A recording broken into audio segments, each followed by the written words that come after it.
বিয়ে ভাঙার কষ্ট, বডি শেমিং, একটা সময়ে যন্ত্রণাবিদ্ধ ছিলেন তিনি। তবে সেই সব সমালোচনাকে তুড়ি মেরে উড়িয়ে অবশেষে রানে ফিরলেন স্মৃতি মান্দানা। শ্রীলঙ্কার বিরুদ্ধে ঝোড়ো ইনিংস উপহার ভারতীয় ওপেনারের। একই সঙ্গে মহিলাদের ক্রিকেট ইতিহাসে চতুর্থ খেলোয়াড় হিসেবে ইতিহাসও গড়লেন তিনি। পলাশ পর্ব অতীত করে শ্রীলঙ্কা সিরিজের মধ্যে দিয়ে 22 গজে ফিরেছিলেন স্মৃতি মান্দানা, কিন্তু কিছুতেই রান পাচ্ছিলেন না। 25, 14, 1 এই ছিল সিরিজের প্রথম 3 ম্যাচে তার রান। তবে কেরলের গ্রিনফিল্ড আন্তর্জাতিক স্টেডিয়ামে অবশেষে ছন্দে ফিরলেন তিনি। ফর্মে ফেরার ম্যাচে আন্তর্জাতিক ক্রিকেটে 10,000 রানের মাইলফলক অতিক্রম করলেন স্মৃতি।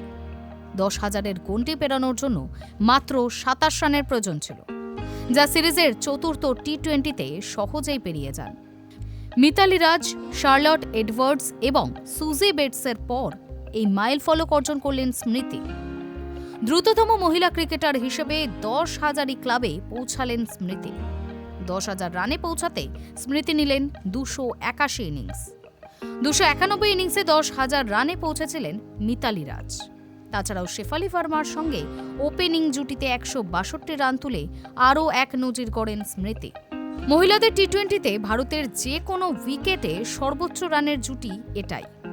2019 সালে ওয়েস্ট ইন্ডিজের বিরুদ্ধে 143 রানের জুটি ছিল এতদিন সেরা। সেই পার্টনারশিপও ছিল স্মৃতি শেফালির নামে। অর্থাৎ নিজেদের নজির ভেঙেই এই প্রথম ভারতীয় জুটি হিসেবে ক্রিকেটের সংক্ষিপ্ত ফরম্যাটে 150 পেরোলেন তারা। বিশ্বকাপের পর ব্যক্তিগত পৃথিবীটা হঠাৎ করেই হতাশায় ভরে গিয়েছিল স্মৃতির। 23 নভেম্বর গায়ক পলাশের সঙ্গে গাঁটছড়া বাঁধার কথা ছিল তার। গায়ে হলুদ থেকে মেহেন্দি, বিয়ের আগের নানা অনুষ্ঠানও হয়েছিল হইচই করে। কিন্তু তারপরে আচমকা তছনছ হয়ে গিয়েছিল সবকিছু। বিয়ের দিন সকালেই হৃদরোগে আক্রান্ত হন স্মৃতির বাবা শ্রীনিবাস মান্দানা। তখনই বিয়ে স্থগিত করে দেওয়া হয়। পলাশ নিজেও অসুস্থ হয়ে পড়েন। কিন্তু পরে প্রকাশ্যে আসে বিয়ের অনুষ্ঠান চলাকালীনই নাকি এক কোরিওগ্রাফারের সঙ্গে ঘনিষ্ঠ হন পলাশ। ফাঁস হয় অন্য এক মহিলার সঙ্গে পলাশের ঘনিষ্ঠ চ্যাটও। নেটিজেনদের বক্তব্য, সম্ভবত সেই কারণেই পলাশের সঙ্গে সম্পর্ক ভেঙেছেন স্মৃতি। এরপর যখন ধীরে ধীরে স্বাভাবিক ছন্দে ফেরার লড়াই চালাচ্ছিলেন, তখন সোশ্যাল মিডিয়ায় আক্রমণের শিকার হতে হয়েছিল তাকে। জীবনের ঝলক শিরোনাম দিয়ে সম্প্রতি বেশ কিছু ছবি শেয়ার করেছিলেন স্মৃতি, যা সোশ্যাল মিডিয়ায় ঝড় তোলে। তবে দুর্ভাগ্যের বিষয়, সাদা গাউন পরা স্মৃতির ছবি দেখে অনেকেই আপত্তিজনক মন্তব্য করেন। এমনকি শরীরের গঠন নিয়ে কটূক্তিরও শিকার হতে হয় তাকে।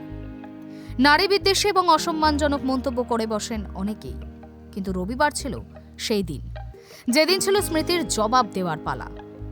ব্যক্তিগত জীবনের সেই সব ঝড়ঝাপটা সামলে বিশ্বকাপ জেতার পর প্রথম বড় রান করে বুঝিয়ে দিলেন ক্রিকেটই তার জীবনের প্রথম ভালোবাসা। রবিবার 35 বলে হাফ সেঞ্চুরি পূরণ করেন স্মৃতি। এরপরে রানের গতিকে থার্ড গিয়ারে নিয়ে যান বাঁহাতি ওপেনার। এরপরের 30 রান করেন মাত্র 13 বলে। শেষ পর্যন্ত 48 বলে 80 রানের মার কাটারি ইনিংস খেলে মালশা শেহানির বলে আউট হন তিনি। তখন ভারতের রান 16.1 ওভারে 168। স্মৃতি ছাড়াও রান পেয়েছেন শেফালি ভার্মা। 46 বলে 79 রানের বিধ্বংসী ইনিংস খেলেন তিনি। এরপর বাংলার রিচা ঘোষ নেমে 16 বলে 40 রানের সাইক্লোনিক ইনিংস উপহার দেন। অধিনায়ক হরমনপ্রীত কৌর অপরাজিত থাকেন 16 রানে। ভারত 20 ওভারে 2 উইকেট হারিয়ে তোলে 221 রান। জবাবে শ্রীলঙ্কার ইনিংস শেষ হয় 191 রানে। 30 রানে জয়ী হয় ভারত। সিরিজের ফলাফল আপাতত 4-0। পরের ম্যাচ 30 ডিসেম্বর মঙ্গলবার। হরমনপ্রীতদের লক্ষ্য থাকবে পঞ্চম টি-20 জিতে শ্রীলঙ্কাকে হোয়াইট ওয়াশ করার। Hi news network.